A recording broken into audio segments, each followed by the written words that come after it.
Bom dia! Está começando mais um Pod 7 e eu já quero lembrar você, inscreva-se no canal, compartilhe, ative o sininho. Alguém precisa ouvir o bate-papo, porque hoje tem um bate-papo incrível. Pega papel e caneta para anotar. Eu sempre falo isso. Pegue papel e caneta, porque tem dicas que serão muito importantes para você. Bom, antes eu quero agradecer a todos os nossos parceiros. Eu quero agradecer as pessoas que elas investem no nosso podcast. Elas acreditam, né? Então, muito obrigado. Tá passando aí o nome de todas elas, a empresa, e você segue elas no Instagram, pede desconto quando for na loja, fala para eles, assisti vocês lá no Pod 7. É muito legal essa interação de vocês. Bora começar? Eu estou com uma pessoa muito especial, um cara que eu já conheço há bastante tempo, um empreendedor, um cara que eu tive a oportunidade, a honra de fazer o casamento dele. E é um cara que eu tenho acompanhado o crescimento, ver o que Deus está fazendo na vida dele. Matheus, muito obrigado por aceitar esse convite. A alegria é toda minha. Obrigado por me convidar, por estar aqui. É uma alegria mesmo. Matheus, no nosso podcast a gente não tem muito assim, vamos dar o currículo do Matheus. A gente aqui não faz isso.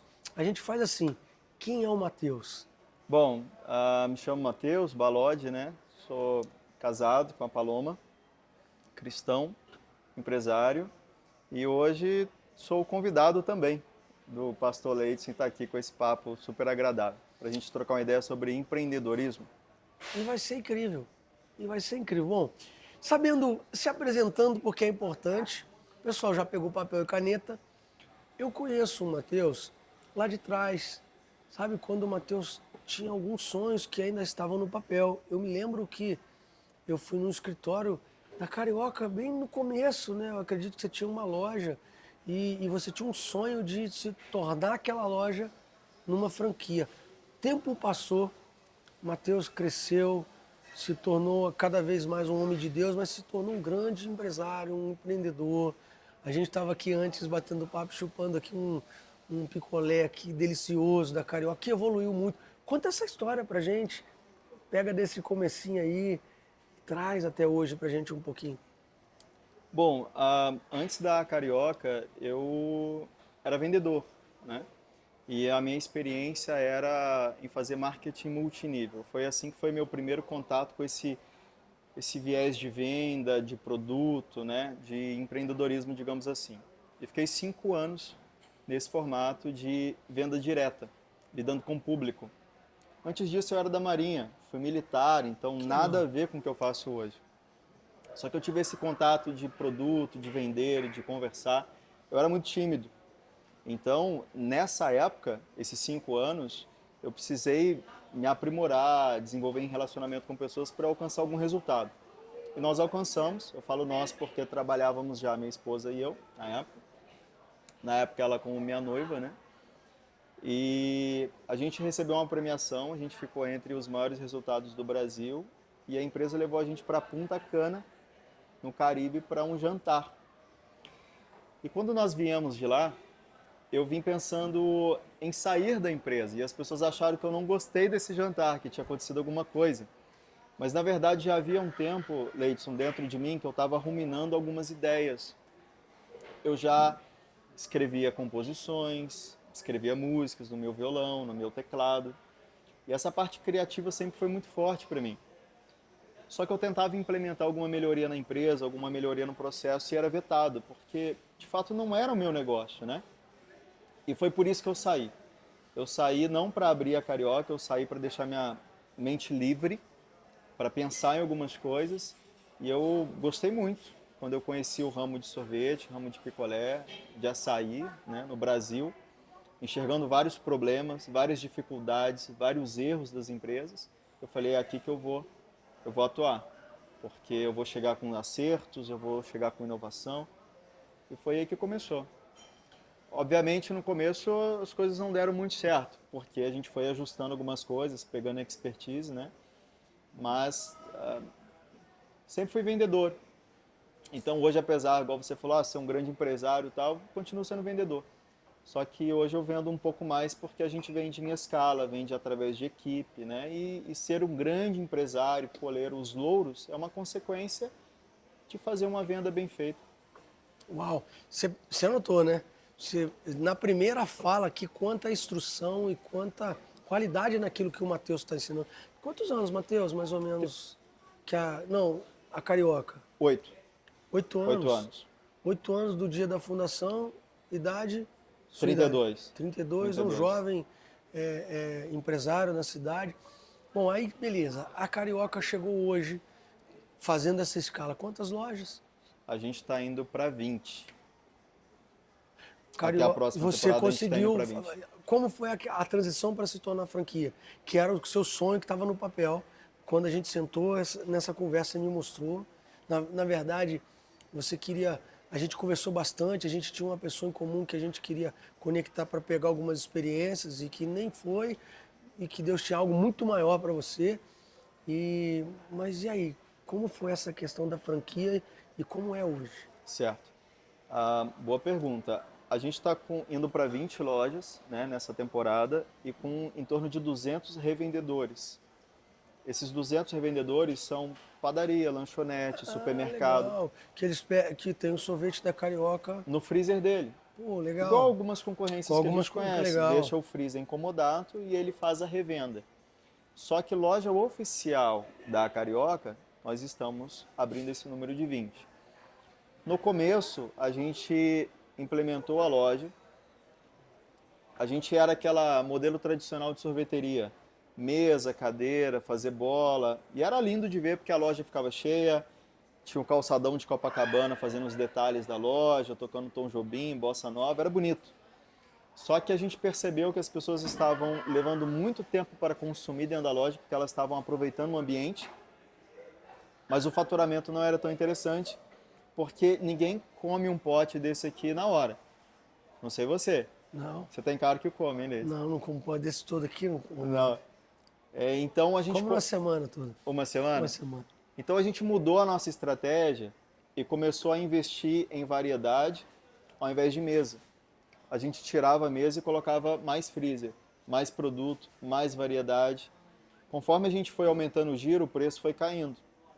E hoje a nossa loja ela é dinamizada nessa forma. A gente oferece a condição para o cliente fazer o estoque dele em casa. Porque quando você leva seu produto para casa numa bolsinha, você não come um pote de 2 litros na hora aqui.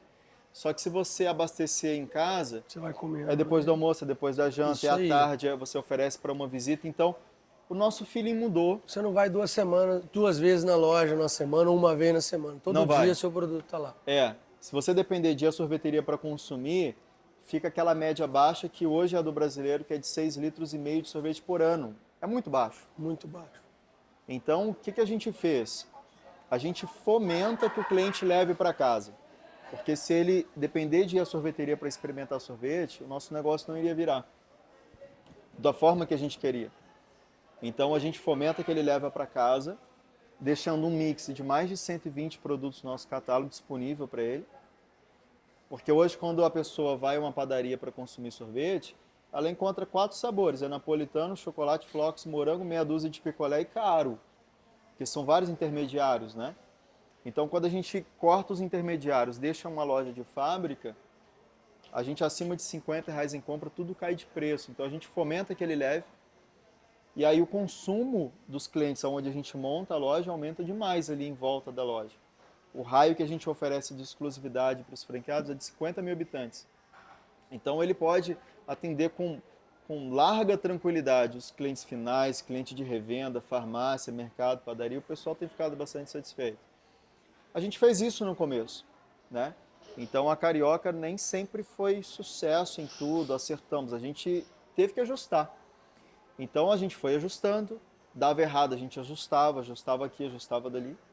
Quando desistir não é uma opção para você, a opção que sobra é ajuste. Você vai ajustando, ajustando até acertar. Quando a gente acertou o modelo, e aí eu vou entrar na pergunta que você me fez, como que virou franquia? Um modelo ajustado, que dá lucro, que anda sozinho, que é um know-how de sucesso, está pronto para virar franquia, né?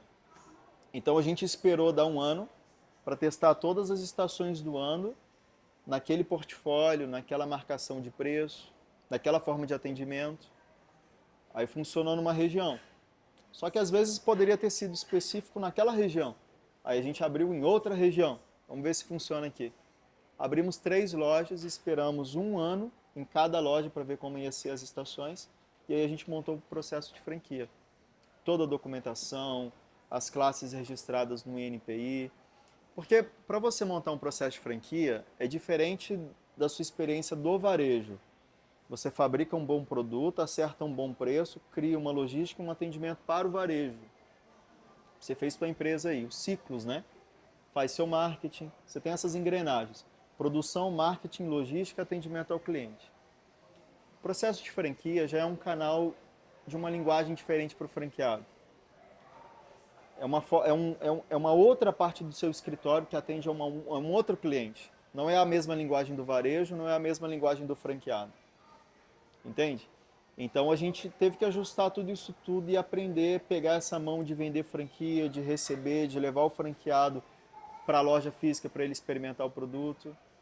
E hoje a gente vive, eu acho que assim, o sonho de todo empreendedor no Brasil, que é ter pessoas querendo investir na tua marca, querendo fechar contrato com você. Hoje a gente fechou o carrinho para vender franquia. Porque tem pessoas querendo abrir loja, mas a gente se preocupa não só em vender loja, mas em estruturar a empresa, a logística, para não deixar faltar, não deixar cair a qualidade de quem já está na rede. Então hoje a gente vai abrir 5 lojas, fecha o carrinho e estrutura. Abre 10, fecha e estrutura. A última temporada nós abrimos 7, foi uma por mês. Nunca mais faço isso. É uma loucura, você não tem margem para errar. A gente inaugurou uma loja todos os meses, foram 7 lojas a última pancada de inauguração. E estamos numa época de venda muito alta, né? Num pitch muito alto, porque é época de verão, e, enfim, vocês trabalham muito mais, né? Sim, sim. Para dar suporte a todas as franquias. Sem dúvida. E essa nova loja que você falou que está para abrir, a 20ª, tem lugar já específico? Já está trabalhando na cidade ou é segredo ainda? Não, não é segredo não. A gente está abrindo ali na região dos Lagos, Rio das Ostras, Búzios. Legal, lá não tem ainda. Lá não tem. A gente hoje para ali naquela faixa ali de Niterói, Recreio, Campo dos Goitacazes. Então aquela região dos Lagos a gente não abriu ainda. Está atacando pro lado de lá? A gente está abrindo. Pro lado de cá tem? Aqui na região? Não, aqui tem, mas Angra dos Reis está indo... Paraty. Paraty. Ali pertinho da Rua das Pedras. Ali ainda tem muito lugar para ser explorado, a né? Costa Verde, sim. A Costa Verde ainda tem muito lugar. Mas você falou também que não tem margem para errar e também o que tinha de errar, muitas vezes você foi errando ao longo dos 8 anos, né? Então, quem entra para Carioca hoje, para ser um franqueado carioca, ele vai automaticamente pegar um know-how de 8 anos de muitos erros, né? Porque a gente vai errando para depois lá na frente não errar. Então você pega um negócio que alguém já errou para você. Mais Exatamente. ou menos isso, né? Esse é o ponto-chave da franquia, né? É alguém que quer começar a empreender e não tem a ideia de por onde começar, o que fazer. E quando ela entra numa franquia, ela tem todo um time interessado no sucesso dela, que vai ensinar, vai dar suporte. Então, esse é o ponto da franquia. Agora, se a pessoa tem o lado criativo dela, que ela quer começar... Porque empreender, você pode criar algo do zero aqui, ou aprimorar algo já existente. Então, a pessoa que procura uma franquia, às vezes, a maioria dos nossos franqueados, Leidson, eles nem atuam na loja. A gente tem hoje empresários, donos de postos de gasolina, auditor tributário. Tem o cara que trabalhava 10 anos no mercado tradicional, pediu demissão, pegou aquele tempo de casa, investiu na franquia e trabalha no balcão. Ele abriu como se fosse um autoemprego, ele está feliz ali. Mas a maioria coloca uma franquia da Carioca porque é um negócio simplificado para tocar. A gente tem um franqueado que é do Panamá, para você ter uma ideia. Uau! Que nem é do Brasil. Então mas é lá no Panamá a loja ou não? Não, é aqui. É aqui. É aqui. Ele investiu no negócio, montou aqui e alguém está tocando para ele. A gente tem o sistema de controle de estoque, de caixa, o gestor, que é um aplicativo no celular que você acompanha praticamente a tempo real todas as suas vendas. Porque o cara vendeu, vai cair no sistema, vai rodar, vai diminuir estoque. Exato. E você sabe o que compra. Eu acho Você lindo. já gera o pedido? Você já vai gerando o pedido quando do cara vai acabando, automático ou não? A gente consegue, mas a gente não faz isso porque no inverno, quando as vendas caem, tem franqueado que prefere ir queimando uma gordura e ele não repor aquilo que ele está vendendo. Entendi. E dá uma reduzida ele nos vende sabores. Mais isso aí, entendi. Entende? Faz parte. Então é basicamente isso. A gente gosta muito, eu gosto muito de ver aquelas sorveterias que tem aquelas taças decoradas, são lindas. Eu gosto muito de ver. Só que isso dá trabalho, é complexo. A gente tinha um prato chamado Petit Corcovado, que era um desenho, era todo um trabalho com brownie, com bola de sorvete, calda, e depois vinha e você deslizava o chocolate ali no cortador e aquilo caía igual uma neve. Era lindo, mas é complexo, não escala. Então hoje o nosso negócio ele é montado para a pessoa ter 3, 4, 5 lojas e não ter dificuldade de tocar, porque a mão de obra é fácil de treinar. Agora, se você tiver um negócio muito complexo, é bonito. Só que um prato como esse você não pode entregar a colherzinha borrada. O prato com a marquinha de dedo. Então, quem é o atendente que vai estar ali tomando conta disso? Você vai precisar estar, ou ter um gerente, então começa a ficar um pouco mais complexo. Com certeza. Alguém no caixa, alguém para montar, alguém para atender mesa, alguém para limpar o salão. Hoje o nosso negócio é extremamente enxuto. São 2 pessoas, a maioria dos produtos embalados. O cliente mesmo entra, se serve e faz, como eu falei, o estoque na casa dele, que é aí que está o Mas ele tem alguma... a Carioca hoje toma o sorvete dentro ou não? É só Alguns franqueados abrem essa opção, que também pode mas ser feito? nas lojas próprias da fábrica eu não gosto muito de pôr, porque, por exemplo, você deixa lá a mesa para a pessoa ter, e às vezes o franqueado, quem faz isso normalmente é franqueado novo, porque ele abre a loja e se sente pressionado por um cliente ou outro que chega falando assim, você tem cascão? E ele acha que ele está perdendo venda se ele não atender. Só que aquele ticket médio do cascão é o quê? 8, 10 reais? No verão, dá fila de 7, 10 pessoas e às vezes com isopor de 300 picolés, 500 picolés. E aí, às vezes, no verão, aquele franqueado inexperiente, a última coisa que ele quer ouvir é chegando uma mãe com 3 crianças perguntando assim, me dá um cascão? Entende? E ele tendo que ajudar e aquela fila com gente com Pra 300 encher, picolés.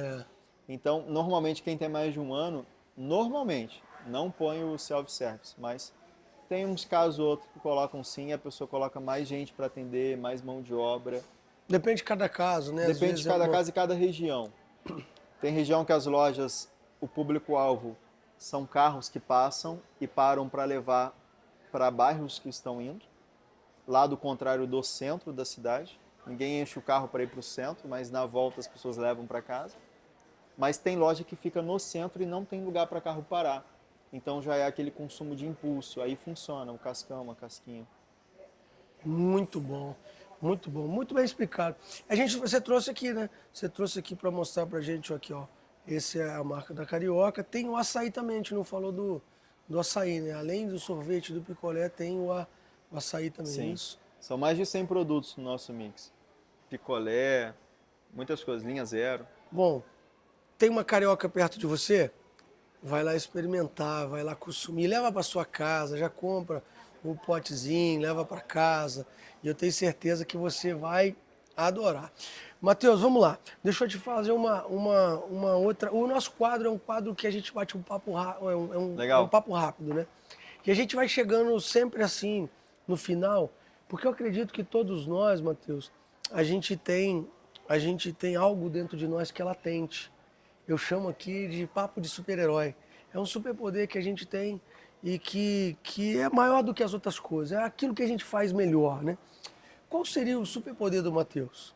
Eu acredito que seja a criatividade. Criatividade. Eu gosto muito de deixar fluir essa parte criativa.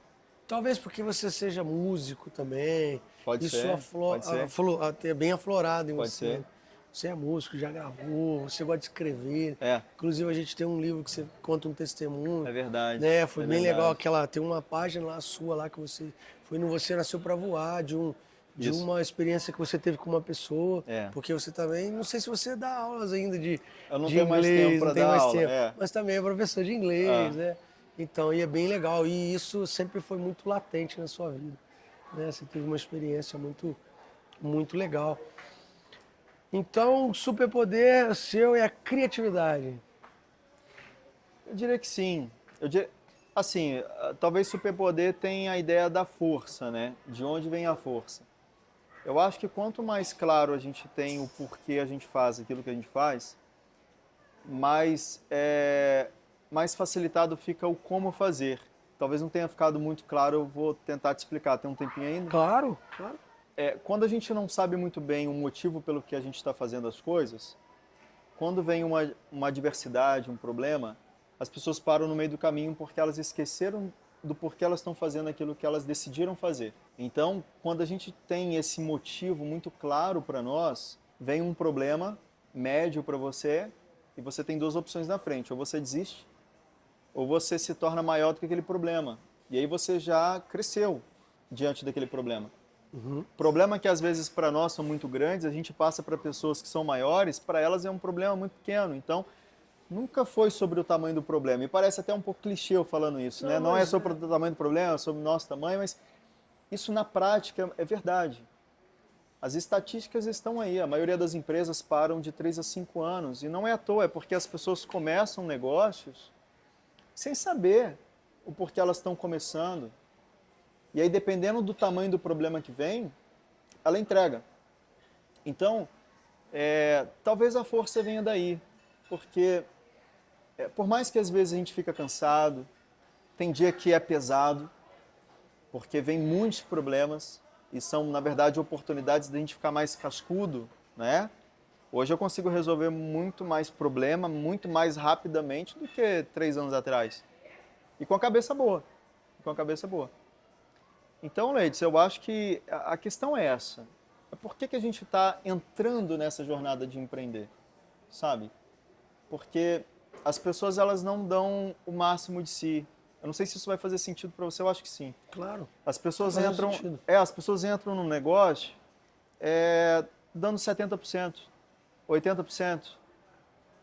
Eu vou até aqui, mas quando começa a pegar meu final de semana, quando eu começo a pegar minha madrugada, eu já começo a pensar Quando se vale a pena ou dá não. tudo, você tem um resultado maior. Eu acho que nem vale a pena começar. Se Não não for pra vale, dar tudo. não vale. Se não for para dar tudo, 100%, o negócio não vira. Não vira. Não vira. O que eu estou falando de dar tudo? Por exemplo, você vai começar um projeto novo agora. Não se escandaliza com o que eu vou te dar de exemplo, não. Eu falo, Leidson, você está disposto a dar 100% de você? Não, eu vou dar 100% de mim, vamos embora, eu estou motivado. Porque às vezes hoje você está motivado e você decidiu começar um novo negócio. Mas você está mesmo disposto a dar 100% de você? Tô. Vamos assinar um contrato aqui. Se daqui 3 anos a sua empresa não estiver flutuando, eu pego uma machadinha e corto teu braço fora.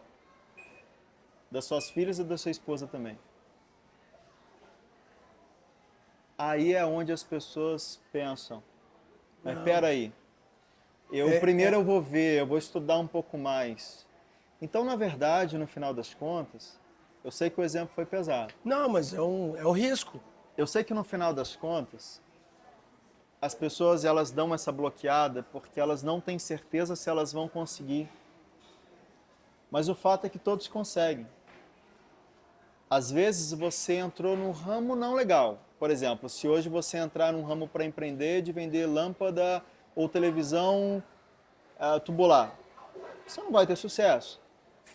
Só que desistir não é você largar o pano. Às vezes tem a ver com mudar de rota. Quer ver se o problema está você ou está no seu ramo? Olha seus concorrentes, né? Isso aí. Se seu mercado está avançando e você não, o problema está em você. Agora, se está todo mundo...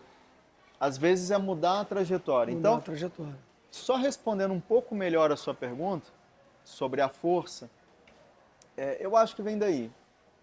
Eu acho que vem daí. Eu não desisto, porque vezes nessa trajetória empreendedora, foi muito claro para mim quem é que nos sustenta. Então, assim, eu posso dar dica das pessoas se empreenderem, começar com o que tem. A Carioca eu comecei não tinha nada. Só que me veio o nome, eu fui para a gráfica imprimi um banner e para mim a Carioca nasceu ali. Quando eu imprimi, saiu de uma área invisível na minha cabeça e eu imprimi. Custou R$3. Então, assim, se você espera ter um dinheiro para abrir uma indústria, para abrir uma loja, sabe? Se você tem um sonho para fazer uma viagem para outro lado do país, o que custa um telefonema para você ligar para o hotel e perguntar assim, por acaso vocês têm uma sombrinha aí na recepção, porque eu estou querendo ir na época de chuva. Sabe, isso te aproxima das coisas. Então, quando a gente dá a dica de empreender, hoje eu gosto muito disso, eu amo isso. Então, eu já ajudei alguns amigos, peguei até já cliente para formatação de franquia, para fazer a formatação da empresa de franquia, porque eu sei fazer. Uma empresa que não fatura bem, faturar 1 milhão, 2 milhões, eu sei fazer, eu já fiz. Abrir loja, formatar, vender, eu já peguei a mão disso. Só que não é daí que vem a minha força. Eu acho, eu estou reformulando a minha resposta. Posso ainda? Não, vai lá. Tem chance a equipe aí? Como eu falei, teve algumas vezes que eu percebi que eu estava no centro da vontade de Deus. E eu achava que às vezes ter empresa não era tão espiritual assim, que eu achava que ser espiritual era estar dentro de igreja. Mas espera lá, se Deus te deu a inspiração da empresa, será que a empresa não é espiritual? Porque tem pastor que abre igreja e não foi Deus que deu a ideia, ele que foi no peito e abriu, né? Então o que é mais espiritual aqui? Então, quando algumas vezes eu entrei no escritório e louvei a Deus e orei a Deus, eu sei que o público é sobre empreendedorismo e as pessoas querem ter dica de empreendedorismo, mas para mim o maior empreendedor do mundo foi Deus, que fez todas as coisas. Então, no Salmo 139, versículo 6, se eu não me engano, é nessa parte da Bíblia que diz que nós éramos ainda informes quando Ele nos conheceu e escreveu no livro dele todos os nossos dias. Isso aí. Eu posso dar muitas dicas, como eu falei, de como empreender e faturar seu primeiro milhão, porque todo esse trajeto a gente já passou. Mas ainda assim, se as pessoas começam sem saber o porquê elas estão fazendo aquilo, claro, às vezes elas chegam no final do trajeto e na força do peito ela vence o mundo, ela vence, fatura seus milhões, só que ainda assim com aqueles buracos na alma de que não era isso que eu buscava. Isso, o mundo está cheio. Então eu acho que essa parte da Bíblia revela muito bem para nós que Deus tem um trajeto para nós. Tem uma rota, tem um destino. Temos o livre-arbítrio de decidir o que fazer, aonde empreender. Mas a maior dica que eu vivo e o que me dá força é hoje saber que eu trilho um caminho que está escrito no livro dele. E essa dica que eu dou para alguém que me pergunta, antes de falar para você como faturar o primeiro milhão, como ter suas 20 lojas, sua fábrica, eu acho que é com muita humildade, tá? É dobrar o joelho e orar para pedir a Deus para revelar o que está no seu livro. Se de fato Deus existe, se de fato o Senhor existe, o que você escreveu para mim? E eu queria entender um pouco mais disso e você ficar em silêncio, esperando ele responder. Porque se ele responder o que você está sonhando, meu amigo, não tem outra fonte de força maior que seja essa. Você viver, além da sua força, do seu talento, viver no centro da vontade de Deus, tendo o favor dele. A criatividade é algo que eu gosto muito, mas saber que eu estou no trajeto que ele colocou, que ele me inspirou e que nas vezes que eu tive dificuldade, ele nos sustentou, isso me dá muita força para acelerar. A minha melhor resposta é essa. Oh, que resposta! Você pegou, né? Pegou que você tem que estar no caminho certo, na direção certa, fazendo a vontade de Deus. E para isso você precisa de ter uma experiência com ele, né? Matheus, adorei. Adorei nosso bate-papo. Quero te agradecer pela parceria, pela amizade, né, de anos. Você é um cara do bem. Você, Paloma, eu acredito muito no seu trabalho, muito no seu potencial, no nome da tua marca, porque eu vi isso começar, eu ouvi os teus sonhos, as tuas vontades, você conseguiu. Parabéns. Obrigado. E obrigado pelo carinho e pela parceria, tá bom? Eu que agradeço. Estou muito feliz de estar aqui pelo convite. Obrigado, Deus abençoe. Gente, vocês gostaram do bate-papo?